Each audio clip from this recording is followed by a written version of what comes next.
Hey there, Mr. Redder here. Welcome back to another episode of Reddit Podcast Stories, where today, my needy boss wants me to adopt her. Plus update.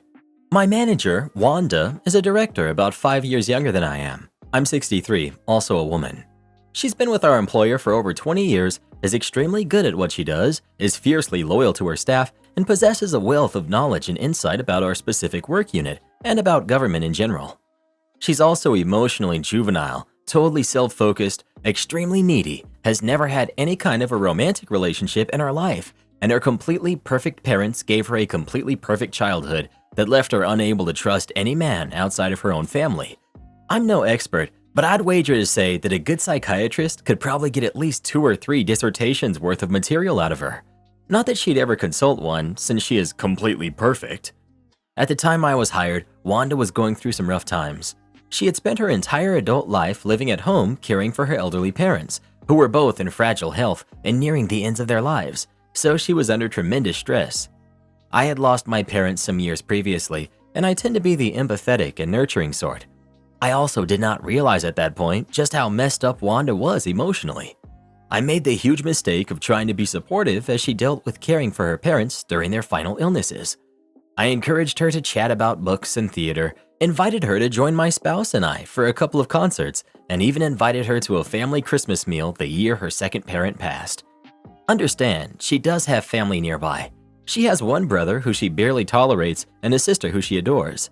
The sister and her husband were out of town that year for Christmas, and she didn't want to go to her brother's celebration, so she hinted and hinted until finally I broke down. It made for a fairly awkward gathering, as our family is kind of rowdy, while she's considerably more quiet, and she made no secret of the fact that our typical holiday was not what she was accustomed to. But she continued to hint for more invitations afterwards anyway. I've worked very hard since then to ignore the hints, which, several years later, are still being dropped on a near constant basis. I've extended no more invitations to family celebrations and have worked with other family members to shift hosting duties elsewhere, because if I'm not hosting, then I'm not in charge of the guest list. I've limited outside the office contact to a once-a-year concert and a couple of dinners. My spouse thinks even that's too much, and I don't disagree. However, given that Wanda is my boss, I also don't know quite how to completely exclude her without repercussions. A few weeks ago, she came to my cubicle in a flood of tears with the news that her adored sister is, selfishly, moving across the country to live closer to her kids. She sobbed that she is being abandoned and that I need to adopt her because she won't have any family that she likes in the area anymore. She expects to be included in family gatherings, all concerts and theater plans, and also made it clear that she'd like to go with us on vacations. The absolute last thing in the world that I want is to adopt my needy, clingy boss and include her in every single non-work activity I engage in. It would unquestionably end my marriage and quite possibly drive me over the edge. I can't afford to take early retirement, and at my age, I'd never land another job in my profession at my current income. Going to HR is out of the question because there's no such thing in my workplace as confidential reporting.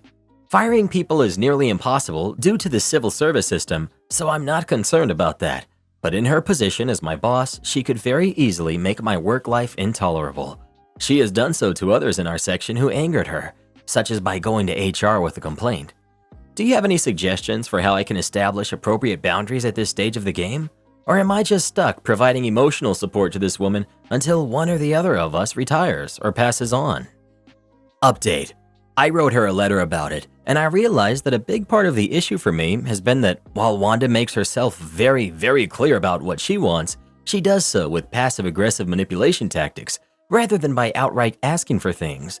And because I had a parent who did the same thing, and on whose account I spent a number of years in therapy, I'm rather more susceptible to that approach than I'd like to be. Your comments were incredibly useful in helping me realize how deeply I had gotten pulled back into the same kind of unhealthy relationship that had caused me so much angst when I was younger. The first thing I did was sit down with my husband and explain the whole thing to him. I wanted him to know that I was going to start setting limits with Wanda, and that part of the limit setting would involve casting him in the role of hopeless romantic who insists on lots of couples-only time. Once we both stopped howling with laughter, which took a while, because Bob's about as romantic as a box of hammers, he readily agreed to take the heat for me. He's a good guy. So when I put in my vacation request for this summer, and Wanda asked, "And where are we going this year?" I chuckled ruefully and said, Bob is such romantic that he insists on us taking a mini honeymoon together every year, and he doesn't want anyone to know where we're going, even our kids. She pushed back a little, even to the point of saying she could easily take the same week off, but I basically took the approach you suggested, treating it as a joke, which worked quite well. Then of course lockdown came along, and we had to cancel our plans, but if it worked once, it'll work again. When I started planning a ticket purchase for an autumn concert series that Bob and I always attend with friends, one that Wanda also likes and used to attend with her sister who moved out of state, I offered to include her for the one performance that we take a large group to. She immediately replied, "Yes, I'll go with you for that one, and then you can go with me to all the rest." To which I responded, "Oh, the rest of the series are dates for Bob and I. Such a romantic old guy he is, still wanting to go out on dates with his wife." She pushed a little, but blaming it all on someone else, and especially someone who is a man, was quite effective. She pretty much already assumes that all men are scoundrels, whose only goal is to thwart and frustrate her anyway. Redirection and deflection have also been useful tools. A couple of months ago, Wanda stopped by my desk one afternoon and complained, "My stupid brother wants to give my mother's ring to his obnoxious stepdaughter at their Easter dinner. She's so greedy that she'll probably go pawn it. I really don't want to go to their place for Easter. I really wish I had someplace else to go for the holiday. It would be so nice if someone else would invite me to their Easter dinner." I just replied, "Hey, did you hear that Fergus and Legal sent back his edits on that policy document we drafted on llama herding? He completely changed the meaning of the middle section and will be in violation of the llama management ordinance if the guidance is released that way." That produced a very predictable response, one that successfully kept the topic of Easter dinner out of the conversation for the rest of the day. It takes a bit of planning to keep a distraction like that ready in my back pocket, so to speak, but there's always some new crisis or controversy looming in our organization, so it's not all that huge of a stretch. And it's been well worthwhile in terms of deflecting Wanda's attempts to manipulate me into including her in my personal life. Lockdown has honestly helped the situation too, strange as it may sound. As stressful and horrifying as it is, the social distancing requirement has been a godsend in helping me establish and maintain a healthier degree of emotional distance. For example, it's essentially impossible at our workplace to get away from Wanda. Even though she's considered a mid-level executive and is eligible for a private office, she insists on having a desk right out in the middle of the cube farm to be close to her people, which translates to being up in everyone's business at all times. When we went to telecommuting, however, that all changed because we're all scattered to our own homes and Wanda can't do the kind of spontaneous drop-by meeting where she traps a helpless victim in their cubicle and babbles at them for half the afternoon. We don't do video meetings either, thank goodness, and it's downright amazing how much more work I can produce in a day now. There's still phone conferences, of course, but for some reason, whenever the phone rings, my dog wakes up and insists on going out for a bathroom break. It's so odd, I can't seem to talk for more than 5 or 10 minutes, just long enough to cover the business purpose for the call, but no longer. And the minute Wanda goes off on another rant about Easter dinner with her horrible brother, Daisy starts whining at the door and I have to end the call to take her outside. Of course, I know that at some point we'll all be back in the office again, and I have no doubt that Wanda will resume her spontaneous drop-by meetings and her passive-aggressive attempts to manipulate me into adopting her. But with the insights I've gained from here, I expect to have no trouble at all with keeping her off my back. Am I the jerk for not wanting to do a cake for my stepsister? I, 20 female, and my stepsister Clara, who's 28, never had any problems before.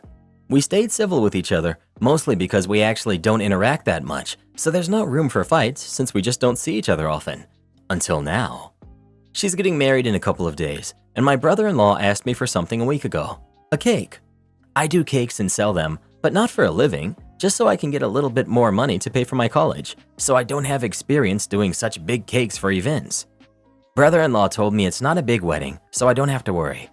It's a decently sized cake for at least 80 people, still big, but something I can manage, so I said yes. I sent Clara a message asking for specifications, and she replied with screenshots of cakes from Pinterest. Nothing more. I had to push her further so she could give me exact ideas for the cake, since all of her replies to my questions were, "It's literally in the images I sent. Can't you see?" Whatever. A few days pass, and I sent her a quick sketch of the cake, and she didn't reply. Another day passed, and I sent an image of all the things I bought for the cake so she can tell me if this will work. But again, nothing. So I then told her how much the cake would cost in total, and I asked her to please pay me half of it now, so she can pay the other half later. And at this time, I did get an answer, a call. She was fuming and demanding an explanation of why I'm charging her for the cake, practically yelling at me. I was confused by her reaction, and I had to explain to her that it's literally my job, and that I already bought all of the things for her cake, so all I'm asking for is half of the payment. She said how dare I charge her for a cake for her special day, that family does things for each other without expecting something back, and more stuff like that. Long story short, she's not paying me for anything, and she made sure to make it very clear that she's not giving me a single penny. Yesterday, she called me again and asked me how her cake is coming along. I told her I'm not doing anything since she's not paying, so if she wants a cake, she can go ask someone else. She yelled and cried, saying I'm a selfish jerk, that I don't care about her and there's no time for her to get another person, so to please stop being a jerk and just help her out. I laughed at her and hung up. Later, my dad called and told me that I am a jerk for laughing at Clara when she's in distress, and that just make this stupid cake so that she can stop complaining about me. I admit, I actually can do her cake since I already have the stuff to make it, so that had me thinking maybe I was being salty. I can do her cake.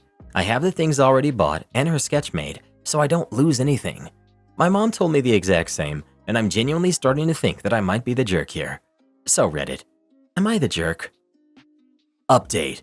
I stood my ground and refused to do the cake. I actually made some cupcakes using Clara's cake decoration and turned it into a graduation gift for one of my friends and their classmates.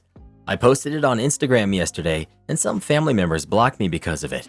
Also, because yesterday was the wedding, and because I wasn't invited, I spent the day with my friends, and later some uncles and cousins told me that at least I should have been respectful and stayed the evening at home. Stupid? Yes. Did I tell them that? Of course. That's why they blocked me or straight up ignored me. The important thing here, there was no cake in Clara's wedding. Guests who aren't from the family asked why there wasn't a cake, and they made up a lot of things such as, "Oh, we just didn't want a cake," or "The cake got accidentally destroyed when it was getting sent here." And they even tried to imply that Clara was pregnant by saying something along the lines that Clara was getting nauseous over the idea of cake, so that's why there wasn't one. Anyways, the situation thankfully de-escalated, and now everyone's calm. I haven't been reached out to about the cake, besides the cupcake thing, but my cousin told me that some people were mad because I didn't show up with a cake. Like, I was uninvited. How the heck would they want me to show up with a cake? They're just delusional like she is. Brother-in-law was so ashamed because of the lies Clara said about the cake and confessed to me that he's only one day being married and already thinking of divorce. I actually feel bad, and I told him that I got his back with whatever decision he makes. So that's all for the update. My new neighbor is making his loneliness my problem. So Bob, who's around 60, recently moved into the apartment that I share a wall with. We live behind the Smith family. They're cool. The street is in front of the Smiths, and Bob and I live between the Smiths and the alley. I, 31 female, am a solitary person, but I don't feel lonely. I have a cat and a dog to keep me company. I'm not a stop and chat kind of person, and when it comes to encounters with neighbors, my ideal scenario is to ask how it's going and move on. Bob's apartment is between my car and my apartment, and Bob sits on his stoop all day, every day. He asked me if I was heading to work whenever I used my car. I didn't really answer at first because I didn't want to make it a habit of telling him where I'm going all the time, but I did eventually tell him that I work from home. Anyway, one day while I was working, a package was delivered to my apartment. The delivery driver put it on the doorstep, rang the bell, and left. My dog, Hubris, barked a bit, but I was busy, so I decided to get the package later. My apartment is tucked away from plain view, and I've never had any issues with porch pirates. Then, just as Hubris calmed down, my doorbell buzzed again. Hubris resumed. I looked out the window and saw Bob at my door. I answered, and Bob informed me that I had a package. Okay, thanks, Bob. I picked up the package since I was there anyway and went inside. A week or so later, I was taking a shower. I heard the doorbell and Hubris freaking out, but I didn't rush. The doorbell kept ringing and Hubris kept barking. I started hustling because it must be urgent. When I answered the door, Bob told me that Mountain Dew is on sale at the grocery store. I blinked a few times and told him I don't drink Mountain Dew, but thanks. I wish I had been less polite. Another week passed. Bob buzzed while I was on a Zoom call. Hubris went nuts, and I wanted her to quiet down, so I answered the door so I could continue having a productive meeting with my client. I opened the door and Bob said, "You need to go check on your car right now. I heard something in the driveway last night." He sounded super concerned and that worried me, so I very quickly popped over to check. My car was fine. As I went back to my apartment, Bob said he heard a noise at 3 a.m. but didn't see anything or anyone when he looked outside. If he had simply looked to his right on his way to my apartment, he would have seen that my car was totally fine and there was no reason to ring my bell. But to be fair, if something had happened to my car, I would want to know about it. So I thanked him and went back inside and apologized to my client for the disruption. At this point, I felt that Bob was becoming a nuisance, and I was concerned that Bob might expect something from me. I don't know what that would be, but in my experience, people don't do nice things for no reason. I told a friend about this. They suggested I share a plate of food with Bob the next time I make something tasty. I said I'd think about it. Anyway, that evening I took Hubris for a walk. I thought about what my friend said and reluctantly let Hubris greet Bob. Bob spoke to Hubris in a baby voice and said something like, "How come you're so friendly out here, but when I come to the door, you bark and bark?" I wish I had said, "It's her job to bark at people who come to the door. She won't bark if you don't come to the door." That will be relevant later. Last Saturday, a few days before the 4th of July, I let Hubris out for one last bathroom break before going to bed. I share a fenced yard with the Smiths. I called her after about 5 minutes. I waited. Nothing. I called a few more times. Silence. Then I remembered one of the Smiths kids had been playing in the yard with some friends earlier. Oh no. Maybe they left the gate open. I should have checked before letting Hubris out. I put on some sandals, went outside, and sure enough, the gate was open and Hubris was nowhere to be seen. I immediately started panicking. It was very windy and there were already fireworks going off. I was scared that Hubris got spooked and ran away. I called her name, I ran out to the street, I twisted my ankle. I ran around with a limp. I trespassed all over the place looking for her. I had a massive lump in my throat. I love Hubris. I don't know what I would do if I lost her. I ran back home to check the alley. I was so worried. But as I passed Bob's apartment, I noticed that Hubris was inside playing with Bob. She must have been in there for at least 15 minutes. And Bob, the man who rang my bell 5 times to tell me about a Mountain Dew sale, who has never seen Hubris without me, did not ring my bell to tell me that my precious dog was on the loose after midnight. I was out of breath, but managed to tell Bob that I had been running around the whole neighborhood looking for her, that I was worried sick, that if he ever sees my dog without me ever again, he has to tell me immediately. He sighed and agreed to do so. Then 2 days ago, I was stretching on the floor in my workout clothes. Hubris started barking. My cat picked up on Hubris' stress and scurried away to hide under my bed. I thought Hubris was having conversations with other dogs because if someone was at the door, they would have knocked by now. I asked Hubris to be quiet several times. She'd stop and then she'd start again. She started to growl a bit and indicated that someone was indeed at the door. I stood up and immediately found myself face to face with Bob. He was standing a couple feet from the window looking straight in, smiling at Hubris, egging her on. I ducked out of the view and thanked Hubris for barking at the man looking through the window. That's all that happened, but I doubt this will end here. I don't know how to set boundaries with him without being cruel. I do sympathize a bit. I know he never has any kind of visitors and he's always at home alone, but I don't want to live with this kind of nuisance. I also don't want to move because my rent is so much cheaper here than anywhere else right now. What would you do? Edit. Thanks for the insight.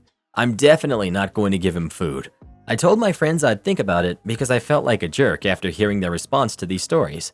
I'm glad I posted here. You all have validated what my gut's been feeling. Plus, you've given me some new perspectives. I had not considered that he may be hitting on me. Tell him this. Bob, why are you tormenting my dog while she does her job? Bob, why would you steal my dog?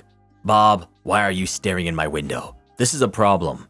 Why did you interrupt my meeting with my client to tell me something that wasn't true? They were quite annoyed and talked about dropping the contract if they couldn't get my full attention during meetings. Be unreasonable. Twist every one of Bob's potentially innocent actions into something inexplicable and do it immediately. Make him shy and reluctant to engage. If that doesn't work, use these to make complaints to the landlord. Bob sounds very creepy. I'm also a solitary person and I love being alone. Bob would scare me. Do not invite him over for a meal. He's also not really what I would consider an old man. It doesn't sound like he's housebound or incapable of taking care of himself. It sounds to me like he's thinking of you as a potential romantic partner. He knows what he's doing. I'm terrible with confrontation.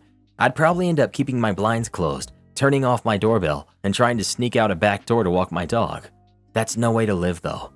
Another idea I had for my creepy neighbor is to start saying things that are obviously not true. The mature thing to do would be to tell Bob to stop ringing your doorbell and talking to you. Put up cameras and alert him to the fact that you have cameras. You don't owe him an excuse. You don't have to be nice. I don't think I could do this, but I think it's the mature thing to do. I worry that any excuse you give him, he'll either ignore it or try to find a workaround. If you don't feel comfortable being direct, then I would try to weave in an anecdote of you seeing him as an old man. He rings your doorbell, you answer, and say that he reminds you of your dad, who always over-worries about everything. Tell him if a package is stolen or the car is damaged, you'll deal with the insurance, and that you'd rather have a package stolen than hear the doorbell.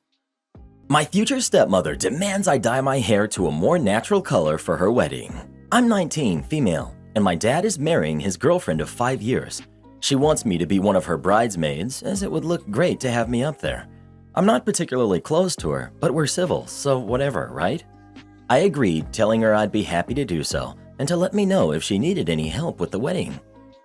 I got a call from her last week telling me that she wants me to go to her hairdresser with her so that my hair can be made a more natural color, like my natural brown or even a deeper chestnut, as she thought that would look nice on me. I was confused by this and asked her what she was talking about. She told me I would stand out too much in the bridal party with my hair. I have waist-length hair that is an ombre of purple and pink. My hair has been this color for the past 3 years, so it's not like I sprung it on her out of nowhere just before the wedding.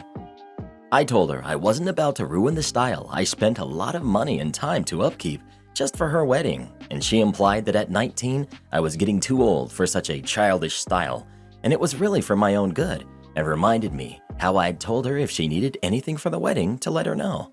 She then told me that this is what she needed. I was shocked by this, and I pointed out I had meant something like picking up party favors for the reception, dress fittings, and the like, not changing my hair. I told her I wouldn't be doing this, sorry, and if she felt that way, I just wouldn't be her bridesmaid, so I didn't stand out too much. She was upset with me, and the call ended rather coldly.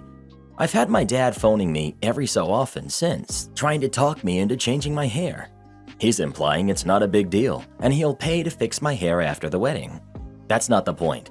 It'll be difficult to get my hair back to this, and bad to recolor it. So anyway, I don't see why I have to change my style for her. I can be just a guest, though honestly, I'm not even wanting to be that now. He told me I had to be her bridesmaid, as she had told everyone I would be, and how I'd embarrass her in front of her friends and family if I refused now, as they'd think that we're not close. I've pointed out to him that we're not, and it's on her if she made it seem like we were close to people she knows. I told him if I had to be a bridesmaid, she could accept my hair as it is, or I'd just stay home. I don't know, maybe it's my inexperience with weddings, as I've never been to one before, but surely this is too much to ask of me. Maybe I should just cave in, as my dad said he'll pay to fix my hair afterwards, but the idea of going through all the work to fix it and the damage it could cause is upsetting to me. Should I just suck it up for my dad's sake? My mom is upset over this and has been fighting with my dad on the matter. Not the jerk. I'm in my 50s, and I had my hair magenta for a while and loved it.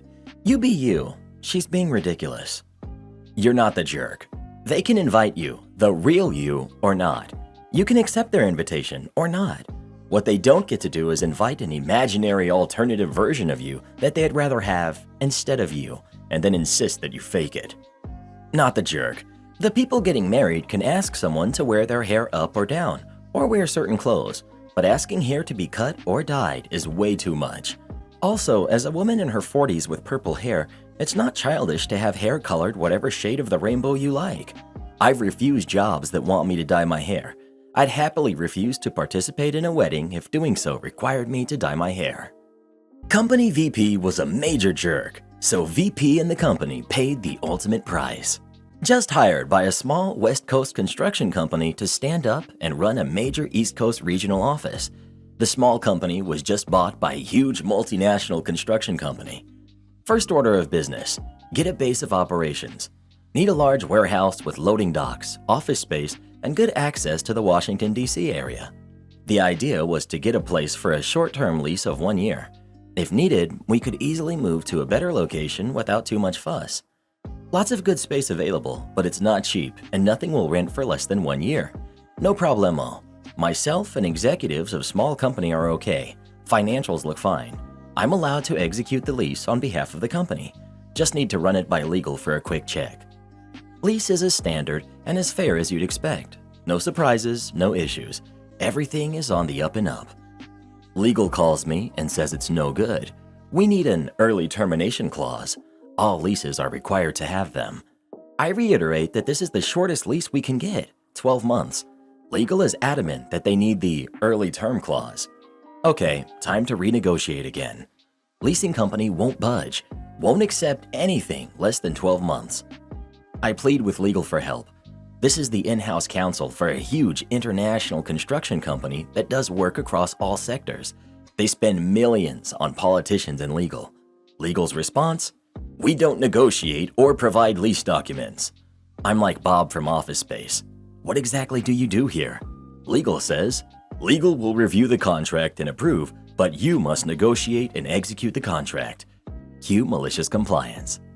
I need this wrapped up now, so I draft a clause that says basically this. Early termination. Tenant will have the right to terminate the lease for any reason. Tenant will be required to pay a termination fee equal to 200% of the remaining rent due on the lease. I sent it to our legal team expecting them to revise it. Nope, completely approved. Okay to execute. I sent it to the property manager company and they were dumbfounded. I said, our legal department is okay with this. Are you? They said sure. Before a year was out, I was let go for political reasons. I tried to inform the new VP about the lease and other issues, but new VP wasn't interested in what I had to say. Okay by me. At the end of the lease, VP renewed the original contract for 4 years. A few months after VP renewed the lease, VP decided to move the warehouse. The hefty 7-figure and valid early term bill was paid without question by accounts payable. This totally crushed the VP and P&L and completely prevented any bonuses for himself and his staff that year. Legal also got a lot of heat for signing off on the original and renewal. VP was axed about 18 months later under a cloud of fraud and bribery. Yeah, there was stuff going on. Malicious compliance stage 2. As I said, this is a construction company, and on the East Coast, most states require a contractor's license to do any contracting work. This license is required to pull permits and legally do construction, and it's also part of your insurance contracts that you are in full legal compliance. So that afternoon, after I was terminated, I sent off the required registered letters to the appropriate licensing bodies in a number of states and removed myself as the designated individual. In other words, I was the general contractor on that license, meaning without me, the company is no longer a general contractor in those states. Now, the company usually has 30 days or so to backfill that individual, but it's not easy to find a person already licensed. All of a sudden, legal gets a letter from a bunch of states saying that branch of huge multinational is no longer a GC. And this gets sent to the insurance companies, which in turn immediately inform the clients that the policy is no longer valid until it is rectified. This halts all work in a number of states, even for work not part of my region, as the company was using my license to pull permits and get work without my knowledge. They did eventually fix this, but it was a scramble and was a huge black eye, and they lost a lot of work as awarded POs were assigned to properly licensed contractors. From what I heard through the grapevine, one of the hardest hit was those places they did the shady stuff and used my license without me knowing about it. Am I the jerk for not making him dinner for 2 nights after he gave all of our leftovers to his sister? To be blunt and to the point, we have a family of 5, 3 kids under the age of 11 and 2 adults. We live paycheck to paycheck, and I have to coupon and pinch pennies most weeks. I do have a garden and livestock, but it only goes so far. Limited yard space and town code. My sister-in-law is an individual who gets nearly $1,000 a month for food stamps, despite only having 1 kid and 3 working adults in the home. Plus, she has no big bills due to inheriting a paid-off home, so it's only land tax of $280 a year. She has a significant amount of money more than us due to this. She invites us down for dinner 3 nights ago and asks my husband to bring a dish. He decides he wants to do a casserole that costs easily $60 to make, considering the portions. I told him we would have to bring the leftovers home because that's a lot of money. Needless to say, no one at the dinner touched the dish he prepared. I left early because the kids were tired, and he comes home without the leftovers hours later. I ask where they are, and he said his sister asked if she could keep them because she didn't feel like cooking and claims he felt cornered and couldn't say no. His sister is 100% aware of how hard up we are too, so the amount of selfishness and disrespect baffles me to the highest degree. Those leftovers would have fed this household of 5 for 2 days. I was livid for obvious reasons. This means that the $60 he spent was basically thrown down the drain and we couldn't afford it. The past 2 nights, I've been making the kids dinner, not even myself, to save on food costs because I need to make up for this. $60 with my couponing at a grocery store would have been enough groceries to last us about a week and a half, but he didn't use coupons to buy the meal. He went while I was at work, and therefore we need to recoup. So yeah, I've only been making my kids food, and I personally have been eating things from the garden, cucumbers, tomatoes. He said I'm being a jerk and punishing him for wanting to help his sister, who in my opinion was simply lazy and didn't feel like cooking for her one kid with her free food that she gets from food stamps. But no matter how I put it, he still thinks I'm the jerk here. ETA, food stamps questions. In my state, they currently have the $450 extra per kid, school kids, because of lockdown food stamps bill passed in 2021. One kid is 13 and the other is 18 and goes to college. Therefore, my sister-in-law is still collecting that $450 extra for the 18-year-old because she is apparently still considered a kid until she's 21, stops going to school, or moves out. Dang, for sure not the jerk. Take care of the family first. Sorry sis, I got mouths to feed. I'm taking the casserole. That should have been it. Sorry you have to live like that. Do this next. Tap here on your screen to come see our new podcast playlist, where you'll find thousands of hours of the best stories you've ever heard. Or tap the one on the right. That episode is specifically just for you, based on other videos you've enjoyed the most.